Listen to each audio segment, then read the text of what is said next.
I have served the Duke of Westhaven for 19 years, and in all that time I have learned that the most powerful man in 3 counties is capable of extraordinary stillness.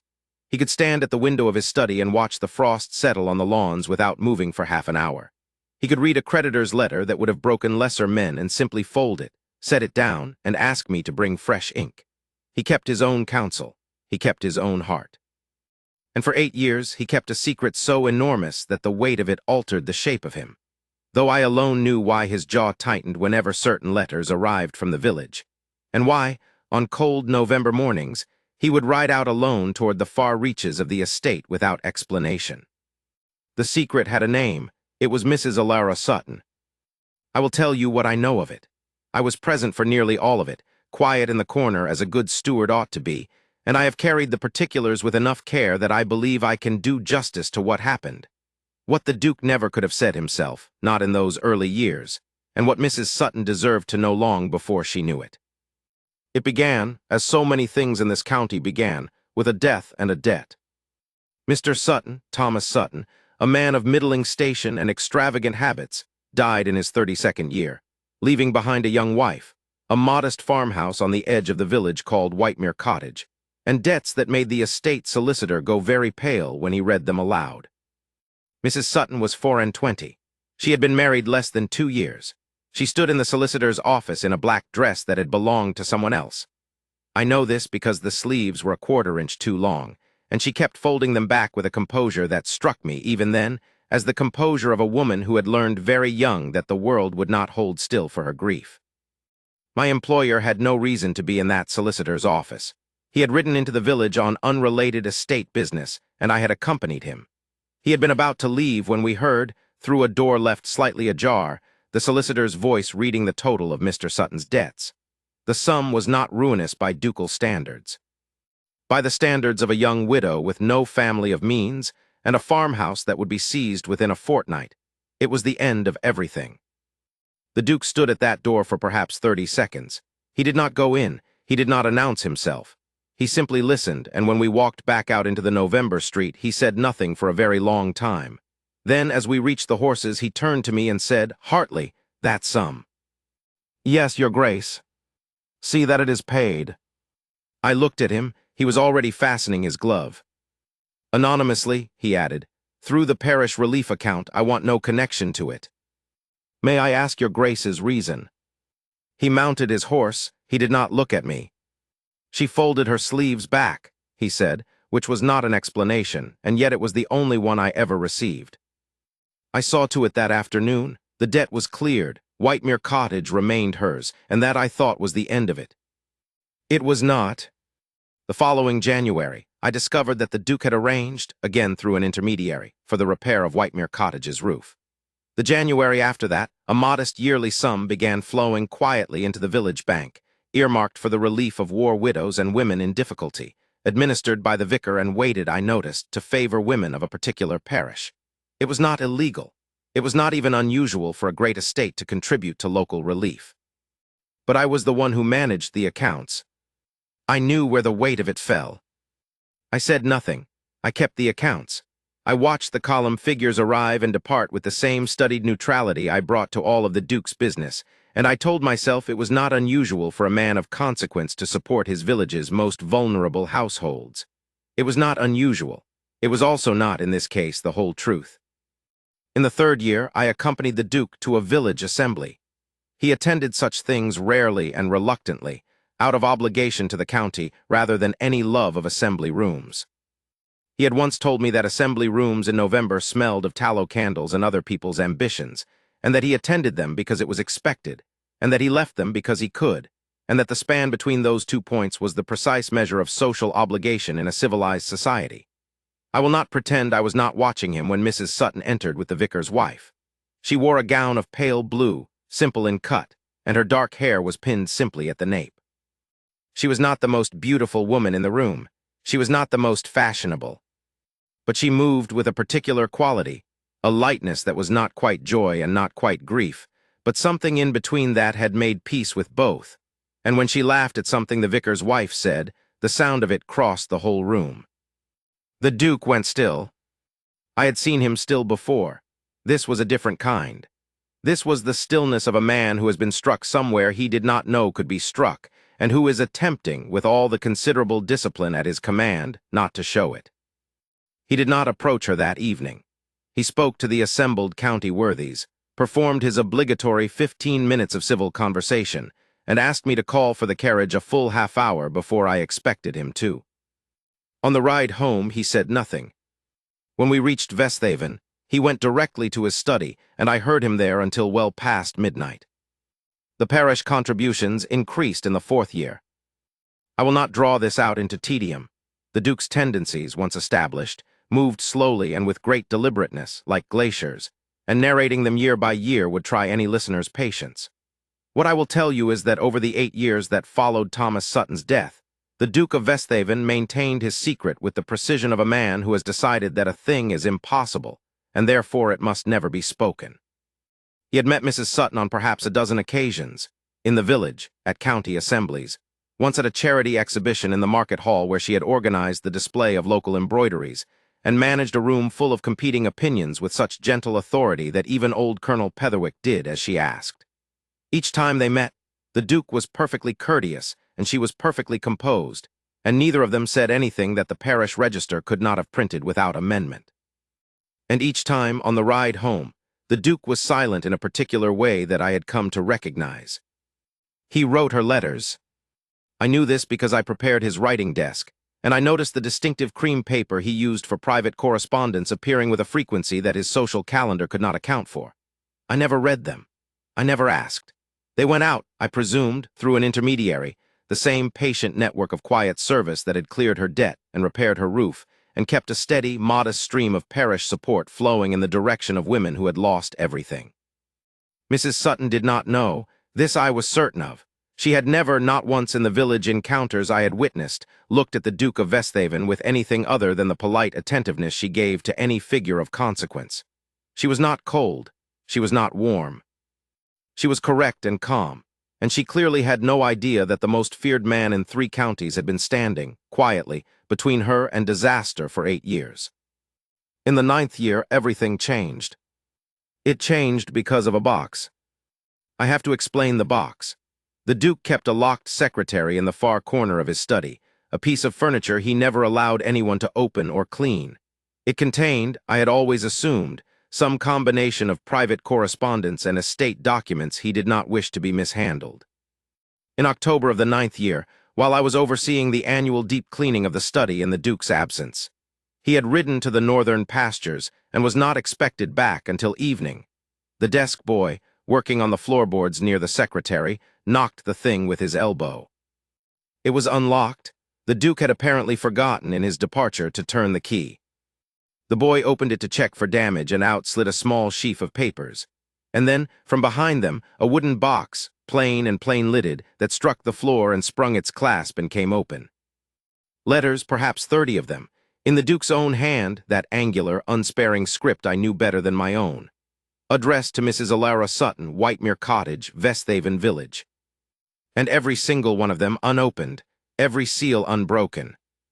The boy looked at them and looked at me with the expression of a young man who understands he has stumbled into something far beyond his comprehension. I sent him out of the room immediately. I closed the box. I locked the secretary and kept the key and told no one. But I could not unknow what I had seen. He had written them, all those letters, and not one of them had been sent. I sat with that knowledge for a week, and at the end of the week I did something that was, strictly speaking, outside my station. I told him I knew. I did not announce it dramatically. We were going over the November household accounts in the study, the fire low and the afternoon fading, and when we had finished the last column, I set down my pen and said, "Your Grace, the secretary in the corner was accidentally opened during the cleaning." He went very still. "The box," I said. A silence. Outside, a wood pigeon called once and then was quiet. "I sent the boy out at once," I told him. "He saw nothing that he could make sense of. I locked the secretary and kept the key. It is entirely private." The Duke's hands on the desk did not move. He said nothing for a long time. Then, "How many years have you worked for me, Hartley?" 19, Your Grace." "And you have never once exceeded your proper station in those 19 years?" "No, Your Grace." He looked at me then, directly, with those gray eyes that had a way of stripping a thing down to its essence. "What is it you want to say?" I chose my words with great care. "I want to say nothing, Your Grace, that is not already evident to you. I only wished you to know that I understand the situation, and that the situation, as I understand it, appears likely to go on indefinitely as it stands. And I have served you long enough to believe that indefinitely, in this particular case, is not what you want." Another silence, longer. "She would never accept," he said at last. "I am too old, too difficult. I have frightened half the county and bored the other half, and she has managed 8 years without any man's intervention, whatever the source of that management." He said this last part without inflection, but I heard the old guilt in it, the question, perhaps, of whether it had been help or a kind of presumption. "She is 8 and 20, I said. "You are 41. The county's opinion of your character is no longer a constraint on hers unless she makes it so. And I do not believe, if the facts were known, that she would find the source of her management objectionable." He looked at the secretary in the corner. He looked at it for a long time. "She might find it presumptuous," he said. "She might," I agreed. He stood and went to the window.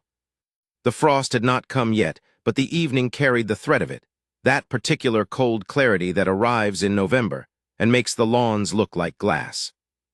"Hartley," he said, "if you are wrong, I will have made a fool of myself before the most self-composed woman I have ever encountered, and I will have destroyed 8 years of carefully maintained nothing." "Yes, Your Grace." "And if you are right," I said, "then 8 years of carefully maintained nothing will have been enough."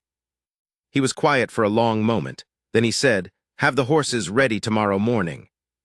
He did not tell me his intentions. He rarely did. But the following morning he rode toward Whitemere Cottage, and he rode alone, which was not his custom, and he was gone until well past noon. I learned what had happened from the manner in which he returned. He came back through the east gate at 1:30, dismounted with the particular economy of a man who is holding himself together with both hands, said nothing to the groom, walked directly into the house, and went to his study without removing his coat. I went to him after 10 minutes. He was standing at the window again. His coat was still on. "She was not at home," he said. "She was in the village, at the lending library. It was not a suitable place." He stopped. "I left a card." "I see. She will know I called." He turned from the window. His face was composed, but for something around the eyes, a held-back quality I had not seen in him before. "She may not respond." "She has no reason to." "She may respond, Your Grace. She has managed 8 years. "Yes," I said, "and you have managed 8 years, and yet here we are." He said nothing. He went to his desk and opened a book he did not read for the rest of the afternoon. Mrs. Sutton's response arrived the following morning. A brief, formal note, very correct, very composed, written in her neat, even hand on plain white paper. She thanked the Duke for calling. She would be pleased to receive him at Whitemere Cottage on Thursday at 2 o'clock, if that hour was not inconvenient. The Duke read it twice. He folded it carefully and placed it in his breast pocket. "Thursday," he said. 2 o'clock, I confirmed, having glanced at it when he was not attending. He nodded. He went back to the book he had not been reading. I prepared everything, of course. He would have gone in the coat he rode in, given his preferences, but I laid out the dark wool, the cravat, the good gloves, and he permitted it without objection, which told me he understood the occasion. He said almost nothing at breakfast on Thursday. He drank his coffee and read his correspondence, and at 1:30 asked for the carriage. I was not in the room when they spoke.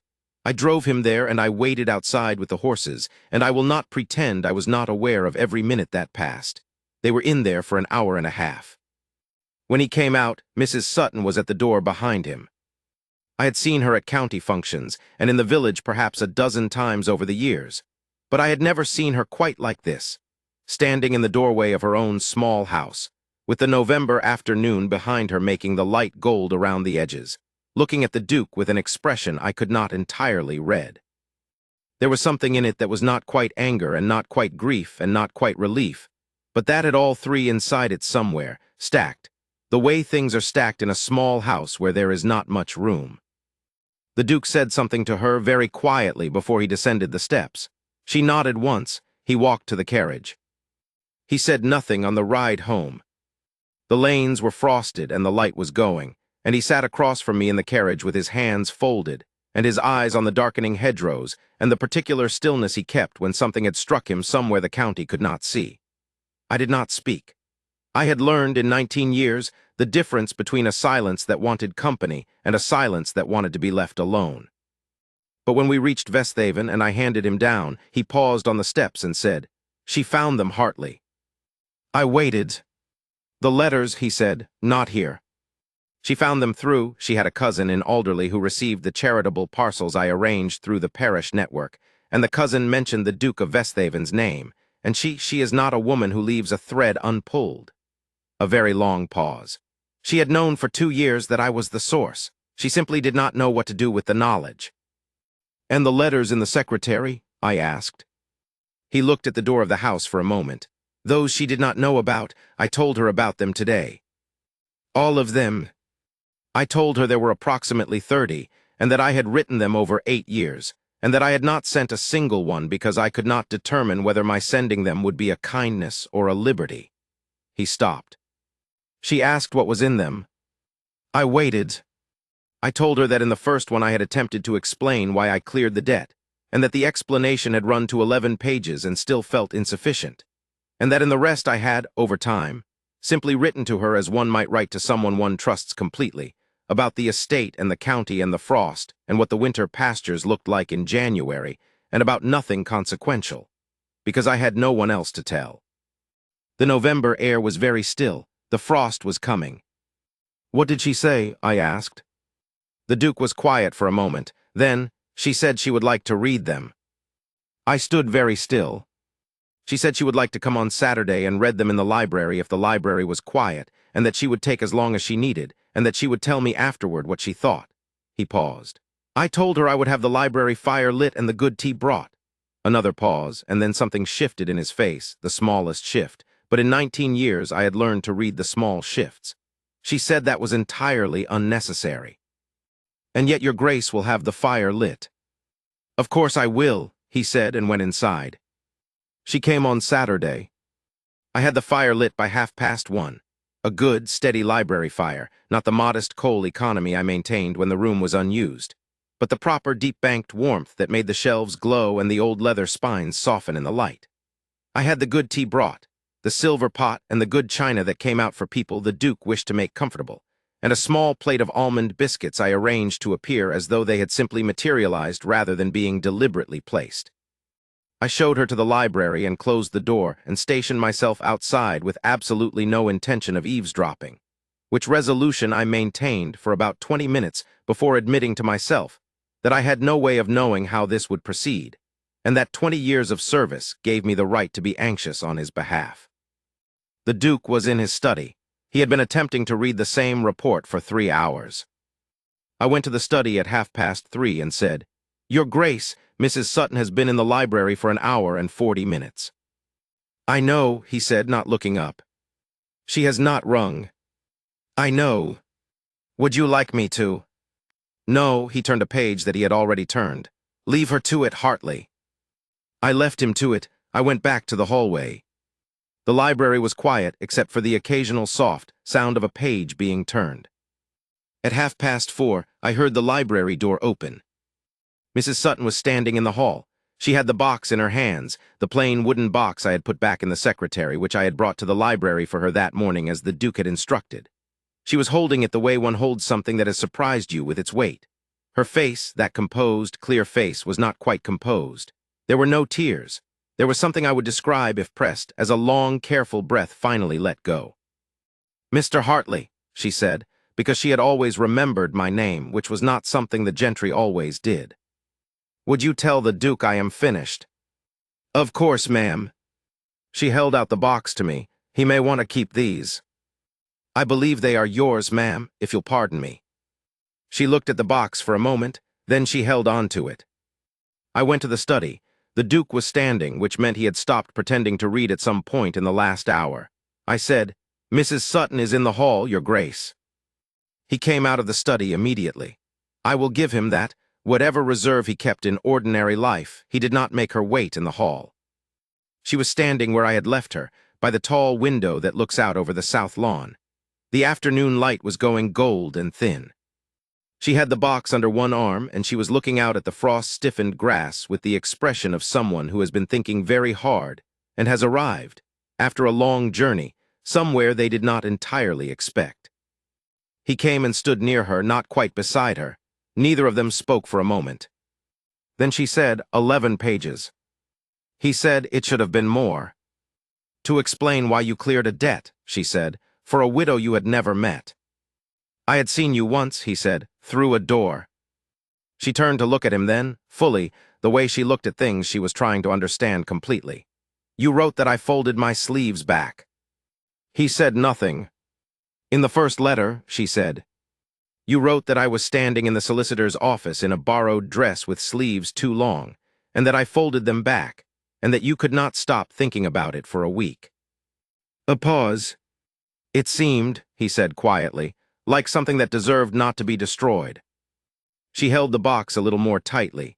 And the rest of them, the ones about the frost and the January pastures. I beg your pardon for those, he said, with a gravity that was also, very faintly, something else. They were self-indulgent. They were the best things I have ever read, she said, and her voice, always so even and composed, was not entirely even and not entirely composed. He looked at her. I have been, she said, very self-sufficient. For 8 years I have managed everything myself, or believed I was managing it myself, which amounts to the same thing in practice. I would have been very indignant, I think, if I had known at the start. I know, he said. I am less indignant now. I know, he said again, and there was something in the way he said it, quiet and precise and without a shred of triumph, that made it not sound like a victory but like a very great relief.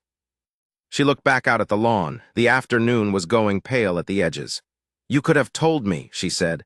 At any point, you could have simply told me. I could not determine, he said, whether it would have been kindness or liberty. I wrote it in a letter once. Letter 12, she said, March of the 4th year. I remember it. He was very still. I have spent 2 years knowing the source of the parish support, she said, and trying to decide what it meant and whether I ought to say something, and finding that every time I began to form the words, I could not because I had no idea what I would say. She paused. And then you called. I should have called sooner. You should have sent the letters. Yes, he said, I should have. A long silence. Outside, a bird crossed the pale sky above the lawn and vanished into the hedgerow. The fire had burned low in the library behind them, and the hall was cooling, but neither of them moved. She said, What did you intend to say today? Before you discovered that I already knew. He thought about it. I had intended, he said, to explain the debt, and the roof, and the parish contributions, and then to tell you that I am aware the explanation would likely seem extraordinary, given that we have spoken perhaps 12 times in 8 years, and that I did not expect, he stopped. He said it again, plainly. I did not expect anything. I only thought it was no longer possible to go on saying nothing when the nothing had become, when there was too much of it. She looked at him. You rode to Whitemere Cottage on a Tuesday, she said, in November to tell me something you had been not saying for 8 years. Knowing I might send you away. Yes. Knowing I might find it presumptuous. Yes. Knowing you would have to ride home, having made an extraordinary fool of yourself, before a very self-composed woman. The corner of his mouth moved, just barely. My steward's exact words. She looked at the box in her hands. She set it down very carefully on the hall table beside her, the way one sets something down that one intends to pick up again. I would like, she said, to see the library again, not today, another day. She paused. And perhaps to walk the south lawn if the frost holds off. I have always thought it looked like glass in November from the road, and I have always wanted to see it from closer. The Duke said with a precision that cost him something, Mrs. Sutton. Are you telling me you would like to come back? She picked the box back up. She looked at him with those clear, even eyes that had managed 8 years and a borrowed dress and a solicitor's office without flinching once. I am telling you, she said, that I have 30 letters to think about, and that thinking about things has always been easier for me when I have somewhere pleasant to think in, and that your library is very pleasant. A pause, and then something altered in her face, that composed face, that long, careful breath face, and she said more quietly, And I am telling you that letter 12 was the one I read 3 times. He said nothing for a moment. Then, which part? You know which part, she said. He did know. I knew because I had not read the letters, and yet I was fairly certain I knew. There are some things a man writes in March of a 4th year that do not require reading to be understood. She moved to go, and he stepped just slightly aside, the courtesy of a man who has kept perfect propriety for 8 years and is not about to stop now.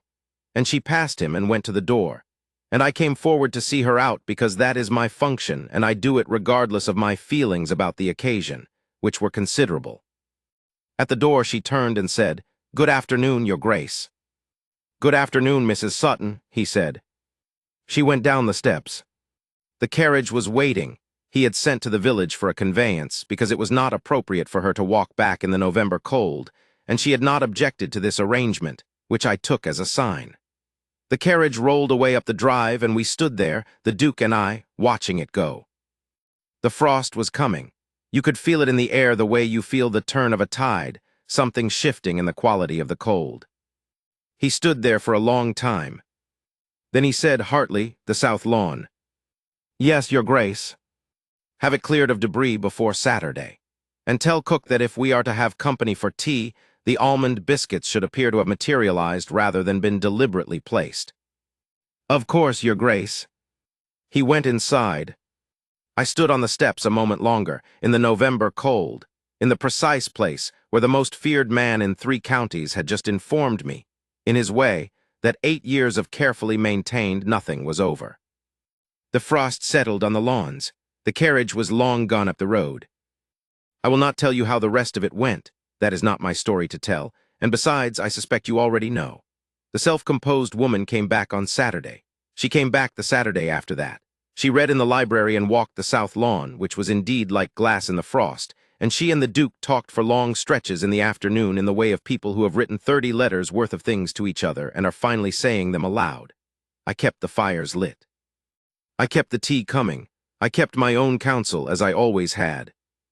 There came an afternoon in February when they were walking the far edge of the south lawn, and I watched from the study window as the Duke stopped walking and said something to her, very quietly, with his hands very still at his sides. The same stillness I had seen in him at the assembly room 9 years before, except that now it was not the stillness of a man refusing to show that he had been struck, but the stillness of a man waiting to hear something he has wanted to hear for a very long time.